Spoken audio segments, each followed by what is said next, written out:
Have you ever felt trapped? Not in a metaphorical sense, but truly pinned down with no escape in sight. This is the story about Aaron Ralston, who, trapped alone in a remote canyon, had to make a really scary choice to either cut off his own arm or die. His unbreakable courage and the tough decision that he made will challenge your perception of human endurance. Join us to uncover Aaron Ralston's incredible survival journey. He did what everyone else thought was impossible, showing that the will to stay alive can win even in the toughest of times. Brace yourselves for his breathtaking story, a testament to resilience beyond imagination.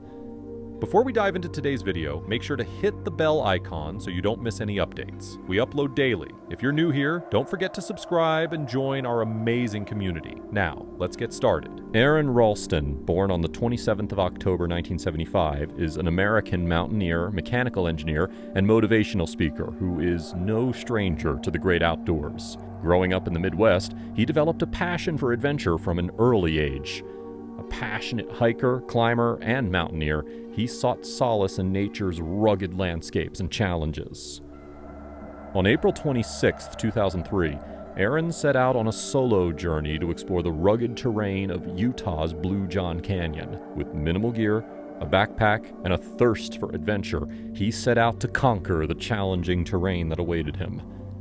As Aaron descended deeper into the narrow slot canyon, he was unaware that his life was about to take a dramatic turn. A seemingly stable boulder shifted, trapping Aaron's right arm against the canyon wall. Alone, miles from help, with no one around, he faced a harrowing predicament. Cut off from the outside world, he had to make a series of life-altering decisions to ensure his survival. For 5 painful days, Aaron became a prisoner of the canyon. He saved his little bit of food, saved his hope, and tried everything he could think of to set himself free. He broke bits off the rock, made ropes from whatever he could find, and tried to signal for help, but nothing worked. Dehydration and despair set in, until he faced a terrifying truth. The only way out was through. After running out of food and water, Ralston decided to drink his own urine. He carved his name, date of birth, and a presumed date of death into the unforgiving sandstone. With a heavy heart, he recorded a final message to his loved ones. A last goodbye whispered into the canyon walls. Facing the unthinkable, Aaron made a life-altering decision. With just a dull knife and strong determination, he started cutting off his own arm. The physical pain was really bad, but it was the emotional pain that really tested him. Visualizing his loved ones, clinging to memories of life beyond the canyon, he found the strength to persevere. After enduring painful self-surgery for hours, Aaron was finally free. But the struggle didn't end there. He had to climb down a steep cliff, walk for miles through tough terrain, and all while battling blood loss and exhaustion. However, after 6 miles of hiking, he encountered a family on vacation who gave him food and water and hurried to alert the authorities. Finally, a helicopter spotted him, and he was airlifted to safety. He was rescued approximately 4 hours after cutting off his arm. Later, Ralston mentioned that if he had cut off his arm earlier, he would have bled to death before getting help. On the other hand, if he hadn't done it, he would have been found dead in the slot canyon days later. Aaron's survival became a symbol of not giving up, making people rethink how they see risks and being ready when they're outside. He wrote a best-selling book, Between a Rock and a Hard Place, and his story was adapted into the award-winning film 127 Hours. However, his journey wasn't just about physical survival. It was a testament to the human spirit, the will to live, and the power of the mind to overcome seemingly insurmountable odds. Aaron's story isn't just about surviving a physical ordeal. It is about having the mental strength to tackle our own challenges. He talks about mental health and urges everyone to go beyond what they think they can do. His message is simple. Even when things seem tough, there is a way out. Not just physically, but also emotionally and mentally. His survival became a symbol of determination, pushing people to reevaluate their own perspectives on risk and preparedness in the great outdoors.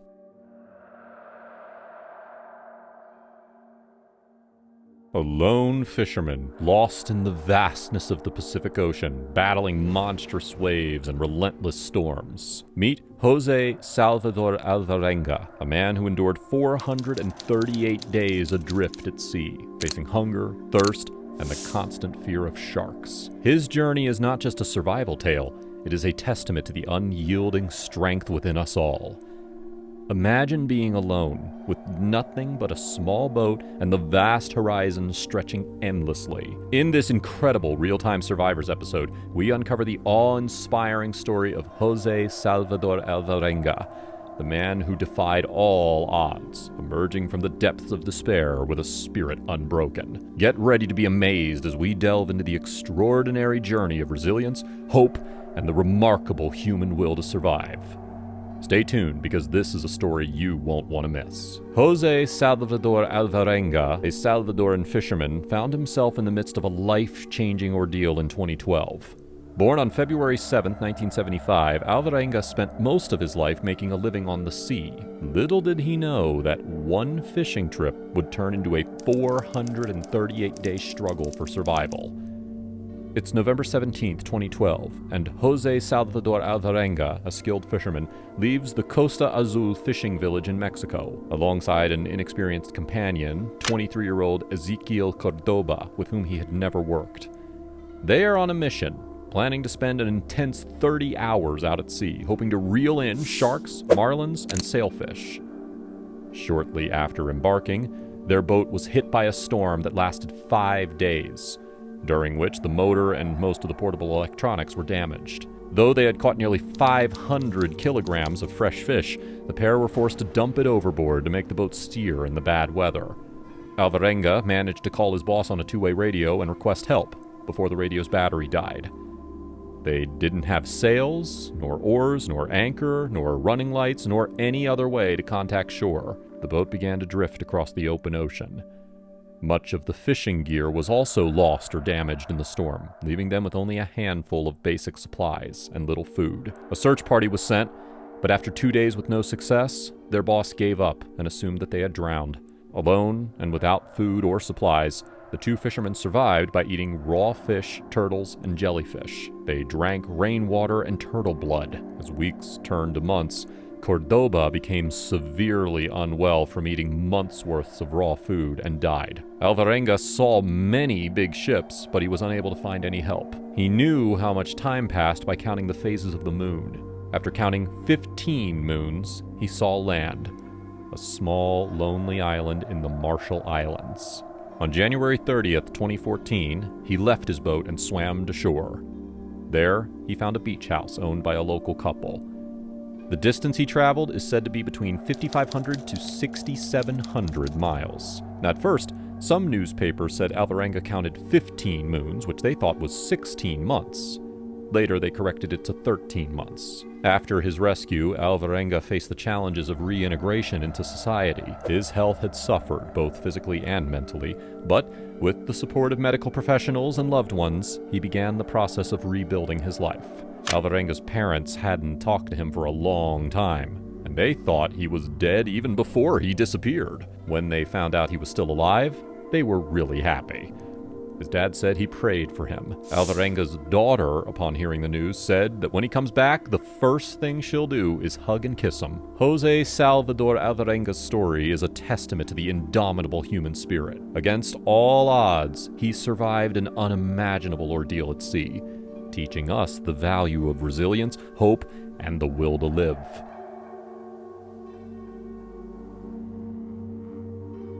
Today, we're diving deep into the amazing adventure of Sir Douglas Mawson, a super brave guy who explored Antarctica. Imagine a place covered in ice, and there's this one person all by themselves facing big snowstorms and deep cracks in the ice, just because they really, really wanted to stay alive. Sir Douglas Mawson's life is like a real-life movie happening in the freezing cold. Think about being stuck in really tough weather, dealing with super tricky situations, and not just fighting the cold, but also feeling scared inside. Mawson's story teaches us about being really strong, super brave, and always wanting to learn new things. Come along as we discover the cool and inspiring journey of a man who faced total loneliness and became a real-life hero. Buckle up for an adventure story that might give you goosebumps. Sir Douglas Mawson was an Australian geologist, Antarctic explorer, and academic born in England who later came to Australia on the 5th of May 1882, a time when the spirit of exploration was in the air. From a young age, Mawson was fascinated by the mysteries of the unexplored world. His passion for geology and adventure led him to pursue a career in exploration. In December of 1911, Mawson led the Australasian Antarctic Expedition, a groundbreaking mission to explore the uncharted territories of Antarctica. The goal was not just scientific discovery, but also to push the boundaries of human endurance in one of the harshest environments on Earth. The objectives were to carry out geographical exploration and scientific studies, including a visit to the South Magnetic Pole. Mawson and his buddies, Xavier Mertz and Lieutenant Belgrave Ninnis, went through really tough weather, dangerous landscapes, and the constant worry of being all alone. It was super hard, but Mawson, being a great leader and really determined, helped the team keep going. They faced big challenges, but Mawson's strong leadership and never-give-up attitude pushed everyone ahead. Mertz was skiing, and Mawson was on his sled with his weight spread out. Ninnis was walking next to the second sled, but then Ninnis fell into a crack in the ice, and the snow covering it broke because of his weight. 6 of the best dogs, most of their food, the tent, and other important things fell into the big crack.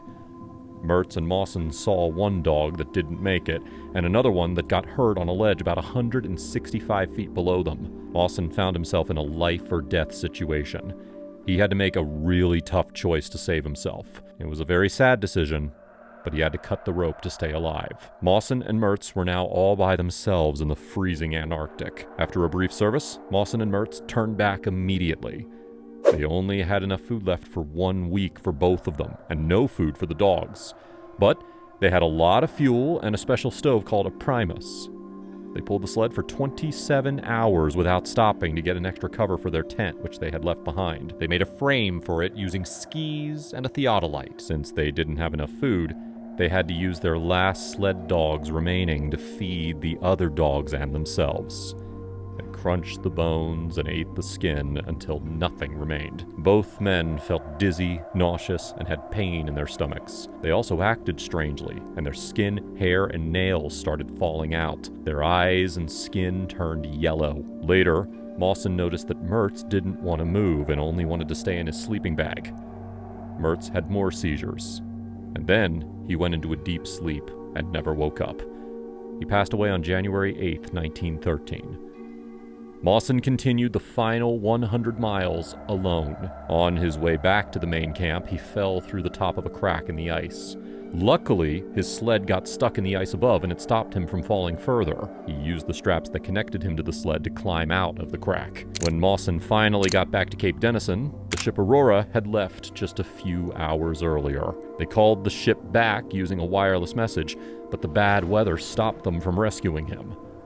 Mawson and 6 others who stayed behind to find him had to stay for another year until December of 1913. Mawson's survival was based on his ability to adapt, innovate, and push beyond his limits. His determination to return home against all odds is a story that continues to inspire adventurers and survival enthusiasts around the world. Sir Douglas Mawson's legacy extends far beyond his incredible survival story. His contributions to Antarctic exploration and scientific research laid the groundwork for future generations. The Mawson Station, established in Antarctica, stands as a tribute to his enduring spirit and dedication to the pursuit of knowledge. And there you have it, the remarkable story of Sir Douglas Mawson, a real-life survivor who faced the unforgiving Antarctic wilderness and emerged victorious.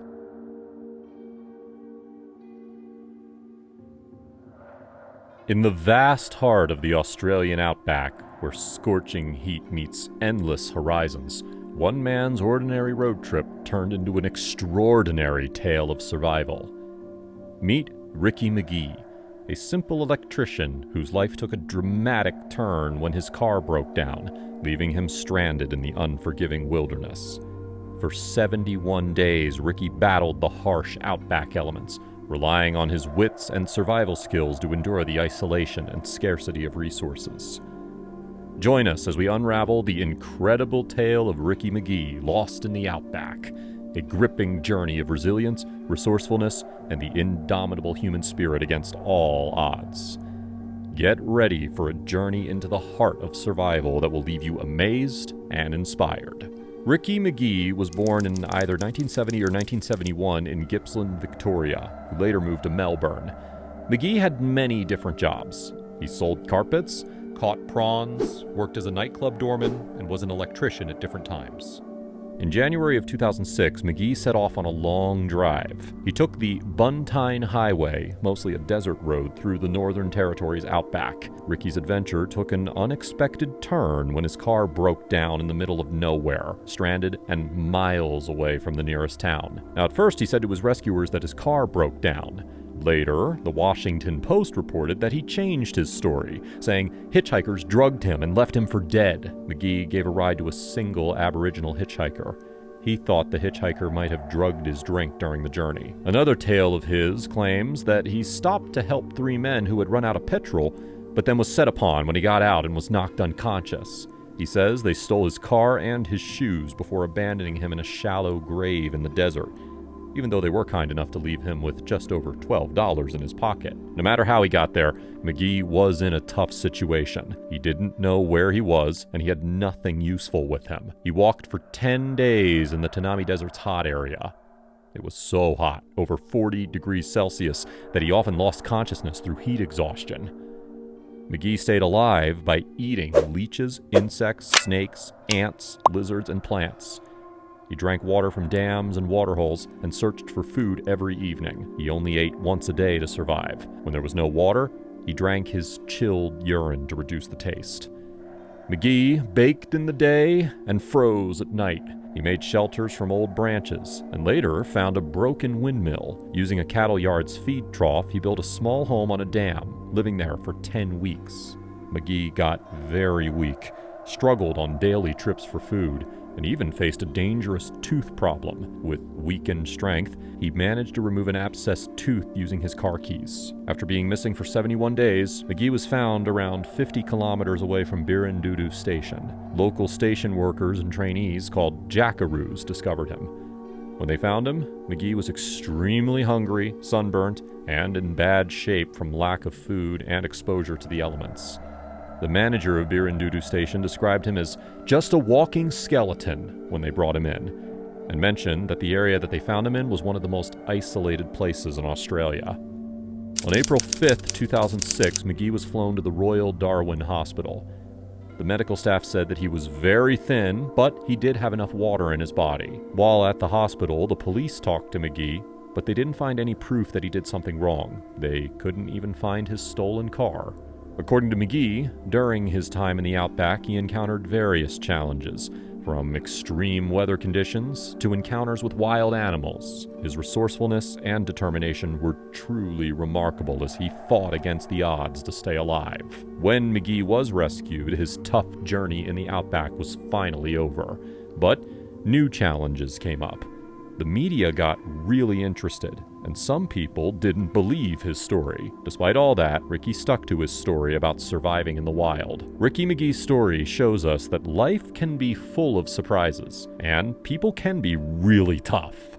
It's not just about being strong physically, but also being strong in your mind and able to adapt to tough situations. And there you have it. The incredible tale of Ricky McGee, a real-life survivor who defied the odds in the Australian outback. If you found this story fascinating, don't forget to hit that like button, share it with your friends, and make sure to subscribe for more captivating tales of real-time survivors. Until next time, stay curious and stay prepared.